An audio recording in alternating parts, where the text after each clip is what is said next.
Happy Monday, and thanks for starting the week with us here on the Rocketeer Minute, where each and every day, Monday through Friday, we go over 1 minute of the greatest adventure movie Walt Disney's ever made, the 1991 Joe Johnston-directed feature, The Rocketeer. I am one of your hosts, Jim O'Kane of TVDads.com. And I'm Hal Bryan, an airplane nerd from the Experimental Aircraft Association here in Oshkosh, Wisconsin. And if you listen closely, folks, you'll hear a familiar noise. You're listening to a special Billy Campbell episode on the Rocketeer Minute. Ladies and gentlemen, Billy Campbell. I don't know if I can live with that music. I think everybody hums along when they're playing. I think good. People stand at attention and salute, but I don't have any real strong evidence of that. They tilt their helmets back. So Yes. Billy, thanks for being back on the show. It's been a while, but we've had a lot of adventure in between, and now you're sitting in a swamp in somewhere in I guess near. It looks like the Malibu Hills. I don't know where that. Probably near Santa Monica, I would think. I think it was somewhere. Yeah, I think you're not far from that. From being wrong to say that it was in Malibu. I think it might have been in Malibu. Yeah, the mountains in the background look like Malibu to me. And you're sitting with, I guess there's a pile of dry ice underneath you to get all those nice clouds. That's right. So do you remember that day? I mean, was it a... I do remember. I remember that day very well. And I thought, for some reason, it's really important that I go running around before I get down in the mud so that I can be out of breath. And I just kept saying that to the ADs, Betsy Magruder and Michelle Vanitas. I was like, you let me know when you guys are near ready, like 2 minutes from being ready, and I'm going to run up this hill and then run back down and get in the water. And they just looked at me like, okay, let's when you get another film or two under your belt, then you'll it's called acting, kid. You'll stop with the nonsense. Yeah. So that didn't quite work out. The other thing I remember is that I had this stuff in my hair that we've been putting in my hair called molding mud or something. And of course, they were wetting down my head, and the stuff ran into my eye, and it actually burned my eye. Wow. I didn't feel it so much on the day, but the morning after, I woke up and my eye was all red, and it was a good thing I didn't work that day. Wow. And then it cleared up really quickly. But that's the other thing I remember about it. Really? So Jennifer Connelly in the South Seas Club dealing with her little sty, and then you with the molding mud? That's right. An ophthalmic nightmare down there. I have to ask, the classic ophthalmic nightmare, I guess. Is that actual mud, or is that makeup mud? What are they using on you for your little goatee? That's kind of makeup mud. They have stuff that they mix up, I think, with something they call Fuller's Earth, right, which is a non-carcinogenic stuff. It's a non-carcinogenic dirt that they use so that they can make money off the movie business. They just mix it up with water and stick it on there. So nobody reached down into the pond and slapped mud on my face. It looks like it's going right up your nose. That can't be super comfortable.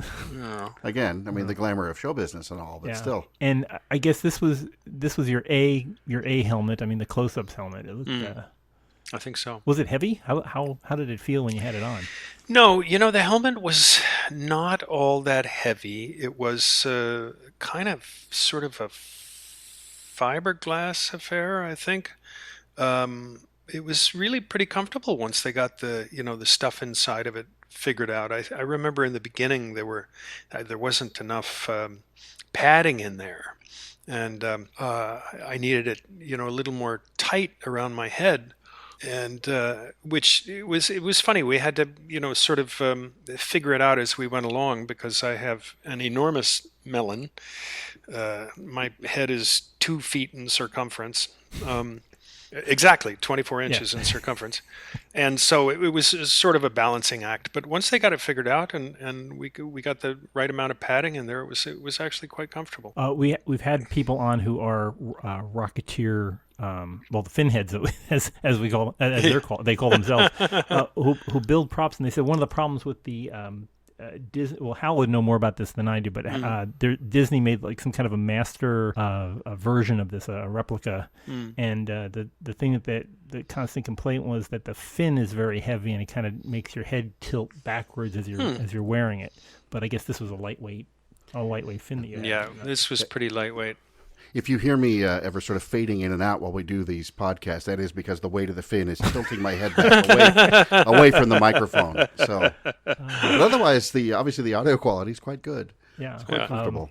But it's I keep looking at Alan walking back and forth, and I just try to. I guess they had to keep it. They did all the dry stuff as early as possible. Oh, sure. Go march into the swamp. Yeah. And oh gosh. I between getting slapped with the piano wire out on the runway and then marching through the swamp, this wasn't a lot of fun for him.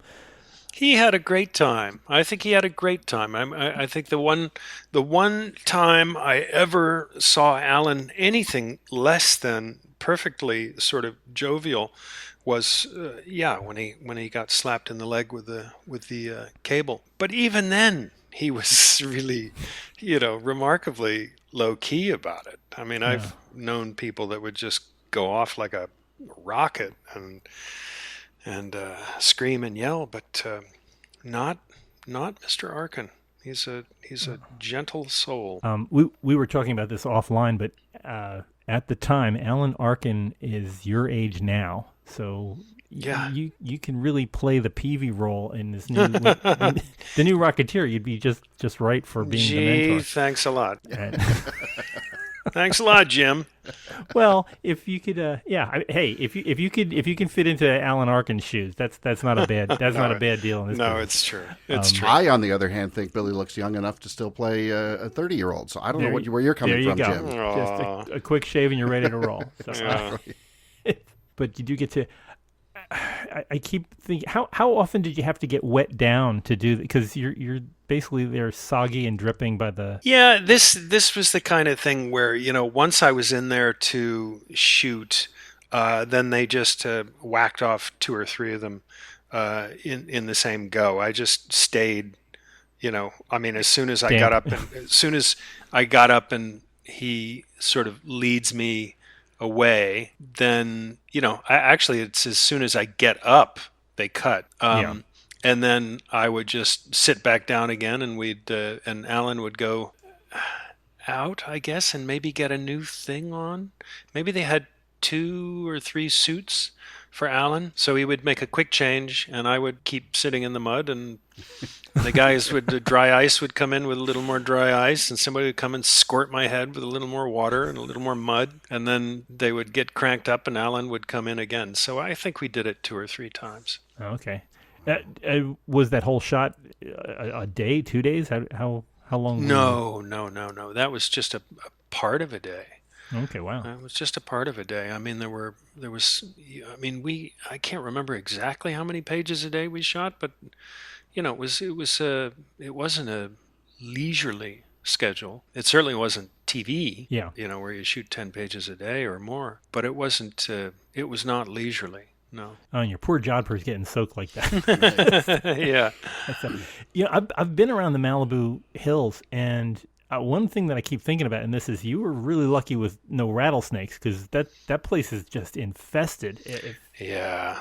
I mean, there are a lot of snakes. I have a house in Pacific Palisades, down at in the middle of Chautauqua Boulevard. So I go running up in the Will Rogers Park. Oh, sure, yeah. Have been doing that since 1984, roughly.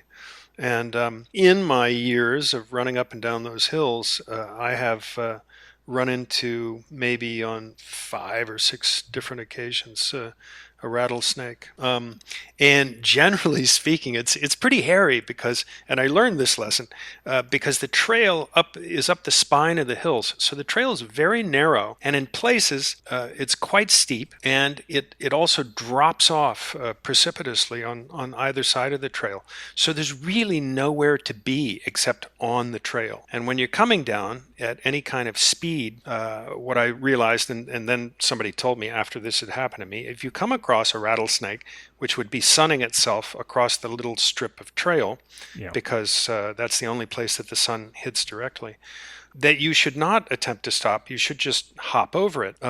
Because if it's lying flat on the ground, it can't really, and it's not really interested in striking you. But I hadn't realized this, and I had my first encounter, and it was coming down. I used to run those hills up and down, go as fast as I could. It was a really, really good workout. But I'd be running down, or not quite running, but coming at speed down, and there was the biggest, fattest rattlesnake you've ever seen in your life. I mean, it looked like a misshapen lead pipe. It was enormous, lying across the trail. And I put on the brakes. And the reason you're not supposed to put on the brakes is because there's all sorts of loose gravel up there, and you lose your footing, as I did. And I went down and started sliding toward the thing. Of course, I'm backpedaling, which is shooting all these stones at the snake. And so the thing coils up and rears up to bite me. And I wasn't any closer to it than maybe a meter or meter and a half or something, but it still scared the hell out of me. And that snake would not let me pass. I couldn't go any other way. I mean, if I'd gone back the way I came, it would have been like another hour and a half before I got home. And here I was 5 minutes away from the house. And and so I had to take a long stick and prod it off the trail. Sorry, we're way in the weeds on this anyway. But No, that's amazing. I had to prod the snake off the trail. And then I waited, thinking I couldn't see it anymore. I figured it's going to slip down over the hill and go away. I waited there for, I don't know, most of a minute, and then I raised my hand to wipe some sweat from my nose, and I heard, and it was just in the bush watching me, right? I couldn't even see it, but it was watching me the whole time. So I threw stones at it and made it disappear. But I mean, yes, snakes, plenty of them. And don't, if you're on that particular trail, listeners, don't try to stop. If the snake is stretched out over the trail, just leap and be gone. Safety tip from the Rocketeer. There Yes, you go. Exactly. Now these hills, the Malibu hills out there, isn't that where the set of MASH was and maybe still is located? The Fox Ranch and all that. Okay. Yeah. I was going to say, because over those hillsides, I can picture that Bell 47 coming in over and the, attention to all personnel, incoming wounded and all that stuff. So That's pretty much the same spot.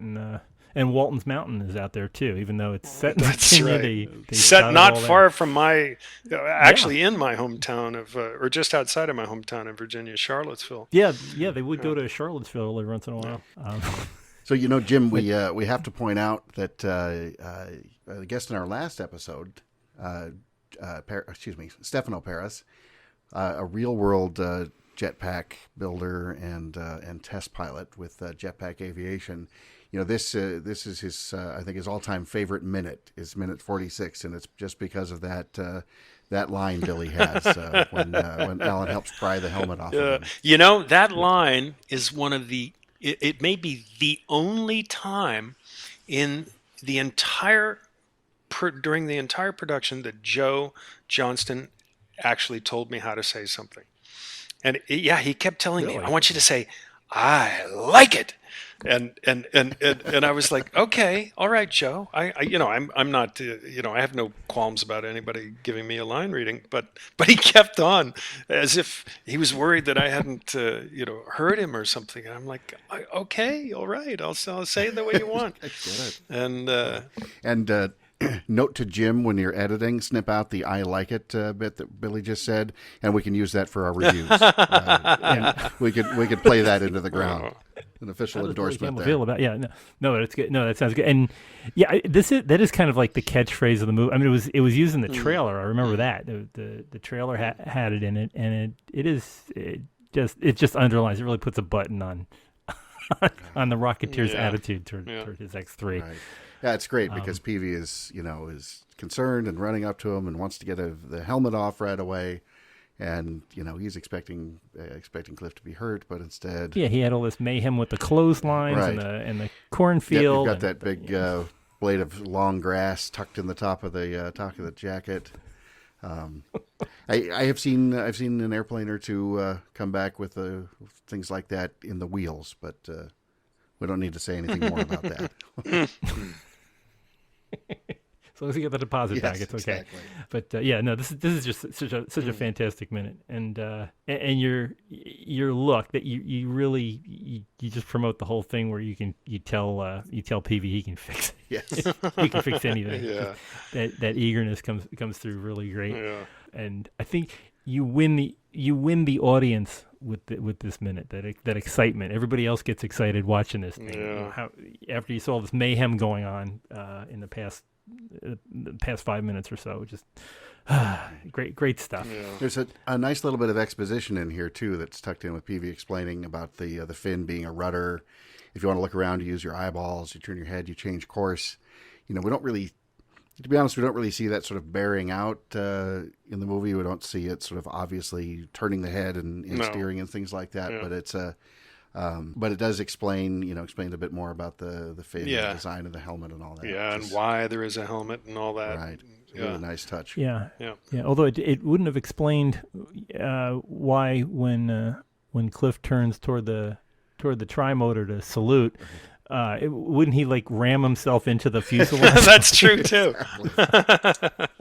I hadn't thought of that. I know we passed that minute, but back when they were doing the trimotor stuff, was that you doing the salute, or was it were they shooting that with somebody separate on the green screen? I think that's a puppet. Really, Yeah, the up close one where you're like saluting and then falling out of the sky? Is there a close up in that one? Yeah. I know there's a lot of the puppet used around that scene, but boy, I would sure think that was you or somebody on a wire, because there's a pretty good hero close up with a salute, and then you see the hand either inadvertently mash the button or maybe let go Yeah. of the button. Yeah. I don't. I'm we'll have fuzzy to on that. review minute 43 Yeah. with you, or 43, and we'll or no, I'm sorry, 44 was that minute, but we'll review with that offline and come back with a later update. Yes. And you'll be on future episodes, so that's good. When we release episode 43B of our podcast. Yeah. I was trying to figure out. We had talked about how plot had kind of developed with Alan coming up with Flora Maxwell and stuff and adding things in. You steer, I'll push. This was very early on in the script. Was it added later, or did any of this stuff come up organically while you were shooting? No, I mean, no. I think that was scripted. The you steer and I'll push thing. And the only thing I really remember about it is that I thought they should have that the truck should have started up a bit more slowly, because of course it wouldn't have just taken off like that. It would have crushed me into the back of the cab. Right. But I think maybe it was not. I raised that possibility, seems to me, and I think it was just not feasible because of it was a change of speed in the film. Yeah, they undercranked the camera, Yeah, I think, a bit. so they would have had to undercrank in the middle of the shot, and it wasn't possible, or something like that. I'm not sure. Oh, this is out of order of minutes, but Hal and I both had this question in the program, in the official program to the Rocketeer. There is a mention of a scene that we have never seen before, but we were wondering if it has been filmed. Before you go to the South Seas Club, you seem to land at Grauman's Chinese Theater and land your feet into the sidewalk. And It happens to be wet cement. That's right. No, that wasn't was shot. that shot. I was sad for that. We that was never filmed. It dropped out of the script, and I don't remember why. I do remember I was disappointed, and I do remember I said something about it, and there was an explanation, but I just don't recall what it was. Now there is a traveling shot where you see you going flying over Grauman's Chinese, but I have to think just for the pacing of it, I would have been maybe scratching my head a little bit and saying, wait, he's on his way to save the girl. Why are you stopping here? And I wonder if that would have made it stumble. Maybe that was the deal. Maybe that was the deal. But could have been that. Could have been just scheduling. Too many things to shoot. Sure. Not enough time. Yeah, just tell the story. That's the ultimate here. Is that if it's detracting from things and it's costing money, why bother doing it? I don't get the feeling there was much cut. I mean, Joe's shot was necessary, and I don't think there was a lot of extra stuff that was left on the cutting room floor. I don't either. No alternate endings or any things like that. So, gosh, that's a great truck, by the way. I really enjoy looking at having owned not a Model T, but having owned a small Ford truck. It's a great workhorse, and just being able to be around it must have been something. Yeah, it was. I really love those old Model Ts, Model As. My mom used to. My mom had was it a Model A? I think it was a Model A for a long time. Wow. And she loved it. She used to drive it to antique shows and stuff. Wow. I have friends in Northern Virginia who do antique stuff, and it's funny what a subculture that is. Oh yeah. They have their whole, there's a little fleet of cars that'll show up to different car shows and things, and I could see getting involved and getting a little too involved with the thing, so I try to stay away. But it's good to admire from afar. It is one of those things you do try to keep at arm's length. We were into vintage British cars for quite a while and did a lot of car shows, and I used to judge at Jaguar Concours d'Elegance in Seattle, and it's a tremendous amount of fun. But like anything else, it's you can blink and then suddenly where did all my evenings and weekends go? It's kind of like podcasting in that regard, except you don't get to share it with as many people as we do. I worked with a fellow who was involved in rail cars. They're short cars that fit on a railroad track, and he and a group of other what they were used for was railroad inspections, and these were popular in like the 30s, 40s, 50s, and so on. And there's a whole group of people. I mean, hundreds and hundreds of people who own these rail cars and have little caravans where they lease a section of track. They'll go on Conrail or whatever, Really? and they will follow each other up into the mountains, and and they'll say we're going from Hagerstown, Maryland to Cleveland, and they go, and there's like a string of all these like 40 or 50 cars in a row. That's crazy. Wow. And, now these aren't the sort of the trope of the movies of the 40s and 50s where you've got the sort of seesaw kind of pump thing, and you've got one person on each side. They're not powering this by hand. No. This is a little. They're like little. If you could picture the front half of that Model T truck, sure. Imagine that with railroad wheels and a small engine, and they basically just chug along. and rails usually take you through nicer parts of the world. You can go over bridges and things like that, but it's a rather expensive and but fun hobby. I mean, everybody's got their own thing to do. So I've heard tell of people that travel on old ships around the world. So it's Yeah, that's true. Big sailing ships. Yeah. My son used to. He went to school in Edinburgh, Pennsylvania, and he was on the crew of the brig Niagara, which don't give up the ship thing. Sure. And he worked on he did some volunteer work on that ship, and I could see quite easily getting involved in just having you take up your whole life. It's a whole thing, and I'm frankly, if I hadn't got a wife and kid and a job like I do, I would still be out there. Yeah, you get that hornblower thing going. It's just, I think we wore out the DVD to Master and Commander. My son watched it so many times. It's one of my all-time favorite movies. Not enough to get hold fast written on your fingers, but not too good for the film career. But anyway, this has been a great movie. We're watching Eddie Valentine's boys coming up the hill, and they're getting ready for their little trip. That's right. To chase him. So we'll see how it goes 0 to 60. Yeah, exciting times ahead to see how they're going to get out of this new predicament. Yeah. But anyway, this has been another great minute, great start to our week. We've got some more things going on coming up with back at the events of 1635 Palm Terrace later this week. So we'll be seeing more going on at PV and Cliff's house in a little while. But Billy, thanks again for joining us here. Well, boys, I look forward to the next time. It's just a hoot for me. It's a hoot. Well, I appreciate that very much, and being able to have time to do this. I know you're working on the new season of Cardinal. Yeah, just in fact, getting started here tomorrow. Which by the time this one airs, well, and actually by in previous episodes even, but as we're recording this, we're just a few days away from its release here in the U.S. on Hulu. Ah, okay. So, Yeah. So old news by the time you hear this, but it's fresh while I'm saying it. Yeah. It is a great series. I've watched it slightly illegally, and it's great. The thing that I love about the new formats of streaming and binge watching and stuff like that is it has the quality of a movie, but it gives you length to tell enough of a story. Yeah. I mean, that was 6 episodes, I think, was the first season. So you can tell this very elaborate story and get involved with the characters and stuff. And the folks you've got working on that production, it's a movie. Just watching all this stuff. Yeah, and I think the television format it really is a much more kind of conducive to storytelling than the feature film format. Because you need that time, you need that depth to do things. I think film is good for what would be, sort of the literary equivalent of a short story, or something. But TV series, man, that's really where it's at. Yeah, I mean, you get 300 minutes to tell that a book length story there, and.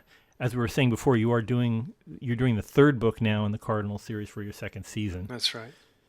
So it just keeps going. Well, we'll find out more about the further adventures of your detective. Yes. I can't wait to dive in. All right. Legally, as they say. I gotta go learn my lines. Okay, well, thanks again for being on, and we look forward to the show. For folks wanting to talk with us some more, you can reach us on a bunch of different social media. Of course, on Twitter, Rocketeer Minute. You can find us on Facebook at facebook.com/Rocketeer Minute, and the big site rocketeerminute.com, where every single episode is available for your perusal, and an ability to purchase the Rocketeer on Blu-ray or streaming, whatever you're using from Amazon. They'll be happy to take your money.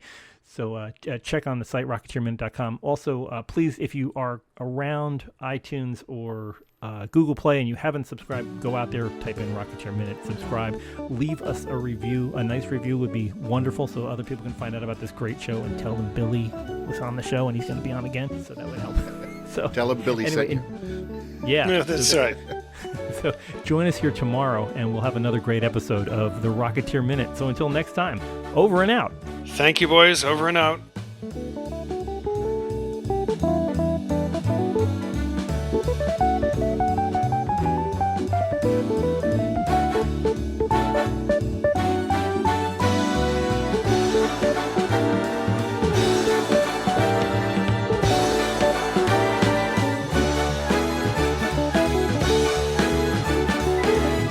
Go get him, kid.